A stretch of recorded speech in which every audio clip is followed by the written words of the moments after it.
अस्सलाम वालेकुम। मेरा नाम डॉक्टर फैसला नवार है। मैं असिस्टेंट प्रोफेसर ऑफ ऑफ्थल्मोलॉजी हूँ। आज हम डिस्कस करेंगे अबाउट मेन टॉपिक जिसको हम कहते हैं एज रिलेटेड मैकुलर डिजनरेशन या एएमडी। एएमडी क्या होती है और हम कैसे एएमडी से बच सकते हैं और ट्रीट कर सकते हैं। देखिए, दो तीन चीज़ें अपने जहन में रखिए। AMD is a disease of aged people, यानी वो लोग जो 50 ईयर्स या उससे ऊपर की उम्र के लोग होते हैं उनमें basically age related macular degeneration develop होती है। और जैसे जैसे एज रिलेटेड मैकुलर डिजनरेशन बढ़ती है, ये अपने आप को दो टाइप्स में डिवाइड कर लेती है। आइदर ये ड्राई बन जाती है या ये वेट एएमडी बन जाती है। अगर ड्राई एएमडी हो तब भी और अगर वेट हो तब भी, दोनों सिचुएशंस बहुत ही ज्यादा डेंजरस होती हैं और दोनों दोनों बीमारियां आंख के पर्दे को बहुत नुकसान पहुंचाती हैं। जो वो पेशेंट्स जो अपनी डेली या रूटीन में स्क्रीनिंग करवाते रहते हैं, डेली अपने सिम्टम्स को ऑब्जर्व करते रहते हैं, वो इसको अच्छी तरह मॉनिटर कर सकते हैं। इसमें एक टेस्ट होता है जिसको हम ओसीटी मैकुला कहते हैं। बेसिकली ये टेस्ट इसमें कंपलसरी होता है। इस टेस्ट के बगैर आप कभी भी उसकी स्टेज को, उसके डैमेज को असेस नहीं कर सकते, जो कि एएमडी ऐसे पेशेंट्स में करती है। नो, ड्राई एमडी के पेशेंट मोस्टली ज्यादा सीवियरली इफेक्टेड होते हैं क्योंकि उसमें टिश्यू लॉस होता है। आपका रेटिना जो मैकुलर एरिया में आता है, जिसको हम मैकुला बोलते हैं, जो आपकी सेंट्रल विजन को बनाता है, वो काफी थिन रह जाता है और थिन रहने की वजह से उस एरिया के अंदर सेल्स की एट्रोफी हो जाती है, या आप कह लेंगे टिश्यू लॉस होता है। इसीलिए उसके अंदर जब हम स्कैन कराते हैं ओसीटी, तो वो एरिया बहुत थिन आता है। थिन एरिया आने की वजह से उसका ट्रीटमेंट मुमकिन नहीं होता, क्योंकि आप उसमें कोई भी मोडालिटी या कोई भी ट्रीटमेंट ऑफर करें, आपका पेशेंट रिकवर नहीं कर सकता, क्योंकि वहां पे एट्रोफी डेवलप हो सकती है। जियोग्राफिक एट्रोफी का नाम भी देते हैं। ऐसे पेशेंट्स मोस्टली अनडिटेक्टेड चले जाते हैं, वो अपनी स्क्रीनिंग, अपना पर्दे का मुआयना या टेस्ट नहीं करवाते, जिसकी वजह से उनकी आंखों में ड्राई एएमडी टाइमली डिटेक्ट नहीं होती और वो उस स्टेज पे आपके पास आते हैं कि उनके अंदर टिश्यू लॉस काफी ज्यादा होता है, थिन रेटिना रह जाता है और उसका ट्रीटमेंट तो मुमकिन नहीं होता है।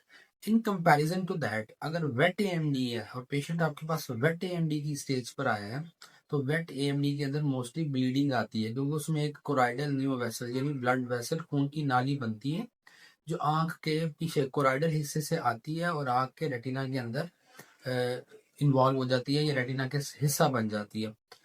अगर तो ये सीएनवी आप टाइमली डिटेक्ट कर लें, जो कि अगेन ओसीटी टेस्ट से डिटेक्ट होती है, कुछ केसेस में हमें एफएफए भी करवाना पड़ता है, जो कि एक डाई डाल के टेस्ट किया जाता है और उसमें आप स्टेज को आइडेंटिफाई करते हैं। इन ऐसे केसेस में हम सीएनवी को काफ़ी इफेक्टिवली ट्रीट कर लेते हैं। वो पेशेंट जो सीएनवी के हमारे पास आते हैं, उनमें अगर ब्लड आ गया है, ब्लीडिंग हो गई है और उनको इंट्रारेटिनल हैमरेज मिल रहा है, तो ऐसे पेशेंट्स में हम फॉरन ट्रीटमेंट शुरू कर देते हैं। लेकिन अगर वो ऐसी स्टेज पे हमारे पास आए हैं कि उनको मल्टीपल एपिसोड्स ऑफ ब्लड की ब्लीडिंग की होती रही थी, सीएनवी ब्लीड करती रही थी, जो खून की नाली थी वो बहती रही थी, और बह बह के वहां पे एक टिश्यू था जिसको हम कहते हैं कि पुराना टिश्यू बन गया है, खून जम गया है या स्कार बन गया है, तो ऐसे केसेस में भी ट्रीटमेंट करना मुमकिन नहीं रहता और पेशेंट की वीडियो रिकवरी फिर नहीं हो पाती।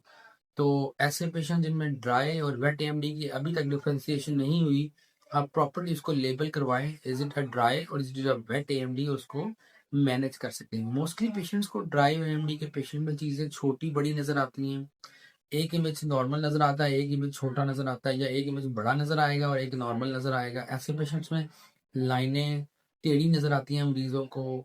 मोस्टली मरीज देखते हैं तो उनको चेहरे आधे नजर आते हैं, कटे हुए नजर आते हैं, चेहरे पे काले धब्बे नजर आते हैं।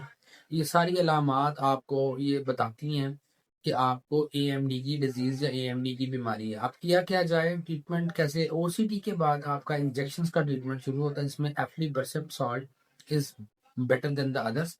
इसमें रिकवरी ज्यादा है। हम महीने में एक टीका लगाते हैं, 3 माह में 3 इंजेक्शन लगाते हैं और ओसीडी के साथ उसको मॉनिटर करते हैं।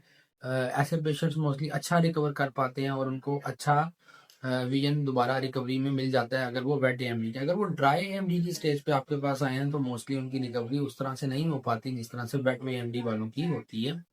तो याद रखिएगा, अगर आपको वेट एएमडी है और आप उसका ट्रीटमेंट करवाना चाह रहे हैं, तो गेट इट फंडोस्कोपी डन। उसके बाद ओसीडी टेस्ट अपना करवाएं, अपने ऑफ्थल्मोलॉजिस्ट से कंसल्ट करें, ताकि टाइमली इसका ट्रीटमेंट करके इसको रोका जा सके। एक चार्ट होता है जिसको हम एमसेल ग्रिड चार्ट का नाम देते हैं, वो हम मरीजों को देते हैं। वो अपनी घर पे मॉनिटरिंग कर सकते हैं। घर पे मॉनिटरिंग से उनको कोई इमरजेंसी सिचुएशन डेवलप हो रही हो तो वो टाइम नहीं पता लगती है और वो फौरन से ऑफ्थल्मोलॉजिस्ट के पास आ जाते हैं।